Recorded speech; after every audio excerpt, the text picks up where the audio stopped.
بسم اللہ الرحمن الرحیم۔ السلام علیکم ناظرین، قارون کون تھا؟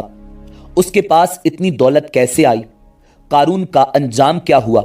یہی ہماری آج کی ویڈیو کا موضوع ہوگا، اور آج ہم آپ کو قارون کی شاہانہ زندگی اور عبرتناک موت کی مکمل داستان سنائیں گے۔ مگر ویڈیو میں آگے بڑھنے سے پہلے اگر آپ ہمارے چینل پر نئے ہیں تو برائے مہربانی ہمارا چینل info@adil سبسکرائب کریں، جہاں آپ کو بالخصوص اسلامک ہسٹری اور بالعموم دنیا بھر کی منفرد معلومات پر مبنی ویڈیوز ملتی رہیں گی۔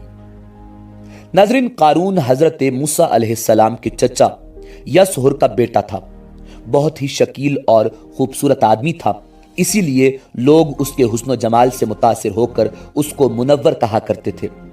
اس کے ساتھ ساتھ اس میں یہ کمال بھی تھا کہ وہ بنی اسرائیل میں تورات کا بہت بڑا عالم اور بہت ہی ملنسار اور با اخلاق انسان تھا، اور لوگ اس کا بہت ہی ادب و احترام کرتے تھے۔ مگر بے شمار دولت اس کے ہاتھ آتے ہی اس کے حالات میں ایک دم تغیر پیدا ہوا، اور سامری کی طرح منافق ہو کر وہ حضرت موسیٰ علیہ السلام کا بہت بڑا دشمن بن گیا اور اعلیٰ درجے کا متکبر اور مغرور بن گیا۔ ناظرین، قرآن مجید فرقان حمید میں قارون کا ذکر 4 مرتبہ آیا ہے، اور اسے فرعون اور حامان کے ساتھ بدکاروں میں قرار دیا گیا۔ ناظرین، تورات کے مطابق اس کا نام قورح تھا، اور بظاہر اس نے حضرت موسیٰ علیہ نبینا علیہ السلام کا دین بھی قبول کر لیا تھا۔ نماز پڑھتا تھا، تورات پڑھتا، مگر ریاکار اور کمزور عقیدے کا انسان تھا، مکمل ایمان نہیں رکھتا تھا۔ چاہتا تھا کہ لوگ اس سے خوش فہمی رکھیں تاکہ انہیں فریب دے سکے۔ ناظرین، قارون فصلوں کو پیشگی سستا خرید لیتا اور بعد میں انہیں مہنگے داموں فروخت کرتا تھا۔ معاملات میں کم تولتا، دھوکہ اور بے انصافی کرتا، سود کھاتا، اور جتنا ہو سکتا تھا لوگوں پر ظلم کیا کرتا۔ اسی قسم کے کاموں سے بہت زیادہ دولت اکٹھی کر لی تھی، اور اسے ہر چیز سے زیادہ عزیز رکھتا تھا۔ قارون خدا پرست نہیں تھا بلکہ دولت پرست تھا۔ اپنی دولت عیش و عشرت میں خرچ کرتا تھا۔ بہت عمدہ محل بنوایا، اور اس کے در و دیوار کو سونے اور مختلف قسم کے جواہرات سے مزین کیا، حتیٰ کہ اپنے گھوڑوں اور اونٹوں کو سونے اور جواہرات سے مزین کیا۔ قارون کے پاس سینکڑوں غلام اور کنیزیں تھیں، اور ان کے ساتھ وہ برا سلوک کرتا اور انہیں مجبور کرتا کہ اس کے سامنے زمین پر گر پڑیں اور اس کے پاؤں کو بوسہ دیں اور اسے سجدہ کریں۔ ناظرین، قارون کی دولت کے متعلق اللہ رب العزت نے قرآن مجید فرقان حمید میں ارشاد فرمایا، اور ہم نے بھی اسے اتنے خزانے دے دیے تھے کہ ایک طاقتور جماعت سے بھی اس کی کنجیاں نہیں اٹھ سکتی تھیں۔ پھر جب اس سے قوم نے کہا کہ اس قدر نہ اتراؤ کہ خدا اترانے والوں کو دوست نہیں رکھتا۔ ناظرین، کچھ روایات میں ہے کہ قارون کے پاس اتنی دولت تھی کہ اس کے خزانوں کی کنجیاں 70 اونٹ اٹھاتے تھے۔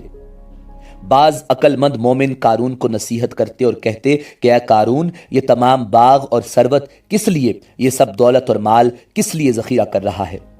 کیوں لوگوں پر اتنے ظلم ڈھاتے ہو؟ خدا کو کیا جواب دو گے؟ لوگوں کا حق کیوں پامال کرتے ہو؟ غریبوں اور ناداروں کی کیوں مدد نہیں کرتے؟ نیک کاموں میں کیوں قدم نہیں بڑھاتے؟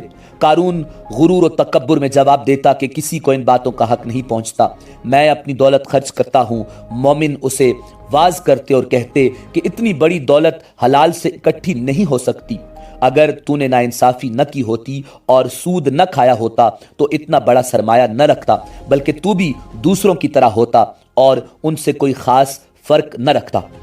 ناظرین، قارون جواب میں کہتا، نہیں، میں دوسروں کی طرح نہیں، میں چالاک اور محنتی ہوں، میں نے کام کیا ہے اور دولت مند ہوا ہوں۔ دوسرے بھی جائیں، کام کریں، زحمت اٹھائیں تاکہ وہ بھی دولت مند ہو جائیں۔ میں کس لیے غریبوں کی مدد کروں؟ مگر مومن اس کی رہنمائی کے لیے پھر بھی کہتے کہ تم لوگوں کے حقوق ادا نہیں کرتے جب ہی اتنے دولت مند ہوئے ہو۔ اگر تم مزدوروں کا حق ادا کرتے تو اتنے ثروت مند نہ ہوتے اور اتنے فقیر اور خالی ہاتھ نہ ہوتے۔ اب بھی اگر چاہتے ہو کہ وہ تمہارے ساتھ ہو جائیں اور تم سعادت مند اور عاقبت بخیر ہو جاؤ تو اپنی دولت کو مخلوق خدا کی آسائش اور ترقی میں خرچ کرو۔ دولت کا انبار لگا لینا اچھا نہیں۔ دولت کو ان راستوں میں کہ جسے خدا پسند نہیں کرتا خرچ نہ کرو۔ مگر قارون مومنین کا مذاق اڑاتا اور ان کی باتوں پر ہنستا اور غرور سے انہیں کہتا کہ بے فائدہ مجھے نصیحت نہ کرو، میں تم سے بہتر ہوں اور اللہ پر زیادہ ایمان رکھتا ہوں، جاؤ اپنا کام کرو اور اپنی فکر کرو۔ ناظرین، جب زکوٰۃ کا حکم نازل ہوا تو اس نے حضرت موسیٰ علیہ السلام کے روبرو عہد کیا کہ وہ اپنے تمام مال سے 1000واں حصہ زکوٰۃ نکالے گا، مگر جب اس نے مال کا حساب لگایا تو ایک بہت بڑی زکوٰۃ نکلی۔ یہ دیکھ کر اس پر ایک دم حرص و بخل کا بھوت سوار ہو گیا اور وہ نہ صرف زکوٰۃ کا منکر ہو گیا بلکہ عام طور پر بنی اسرائیل کو بہکانے لگا کہ حضرت موسیٰ علیہ نبینا علیہ السلام اس بہانے تمہارے مال کو لے لینا چاہتے ہیں، یہاں تک کہ حضرت موسیٰ علیہ السلام سے لوگوں کو دور کرنے اور لوگوں کے دلوں میں ان کی نفرت ڈالنے کے لیے اس خبیث نے یہ گندی اور گھناؤنی چال چلی کہ ایک عورت کو بہت زیادہ مال و دولت دے کر آمادہ کر لیا کہ وہ آپ پر بدکاری کا الزام لگائے۔ چنانچہ عین اس وقت جب کہ حضرت موسیٰ علیہ السلام واز فرما رہے تھے، قارون نے آپ کو ٹوکا کہ فلاں عورت سے آپ نے بدکاری کی ہے اور یہاں واز کرتے ہو۔ حضرت موسیٰ علیہ نبینا علیہ السلام نے فرمایا کہ اس عورت کو میرے سامنے لاؤ۔ چنانچہ وہ عورت بلائی گئی تو حضرت موسیٰ علیہ السلام نے فرمایا، اے عورت، اس اللہ کی قسم جس نے بنی اسرائیل کے لیے دریا کو پھاڑ دیا اور عافیت و سلامتی کے ساتھ دریا پار کرا کر فرعون سے نجات دی، سچ سچ کہہ دے کہ واقعہ کیا ہے۔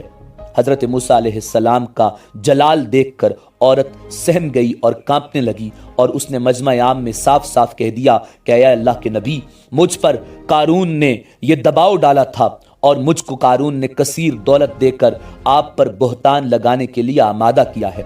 اس وقت حضرت موسیٰ علیہ السلام آبدیدہ ہو کر سجدہ شکر میں گر پڑے اور بحالت سجدہ آپ نے یہ دعا مانگی کہ اے پروردگار عالم، قارون پر اپنا قہر و غضب نازل فرما۔ پھر آپ نے مجمع سے فرمایا کہ جو قارون کا ساتھی ہو وہ قارون کے ساتھ ٹھہرا رہے اور جو میرا ساتھی ہو وہ قارون سے جدا ہو جائے۔ دو خبیثوں کے سوا تمام بنی اسرائیل قارون سے الگ ہو گئے۔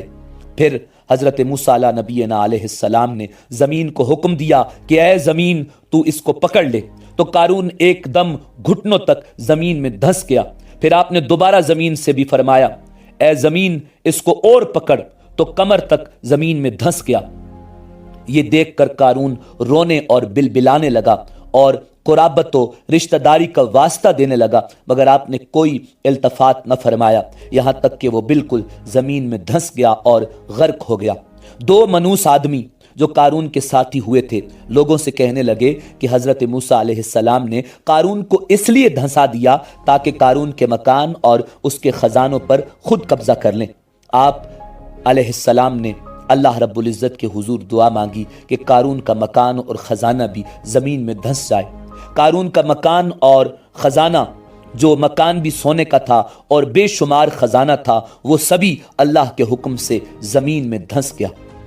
ناظرین، یہ عبرت ناک واقعہ ہمیں یہ درس ہدایت دیتا ہے کہ اگر اللہ تعالیٰ مال و دولت عطا فرمائے تو اس فرض کو لازم جانے کہ اپنے اموال کی زکوٰۃ ادا کرتا رہے اور ہرگز اپنے مال و دولت پر غرور اور گھمنڈ کر کے نہ اترائے، کیونکہ اللہ رب العزت ہی دولت دیتا ہے اور جب وہ چاہتا ہے پل بھر میں دولت چھین بھی لیتا ہے۔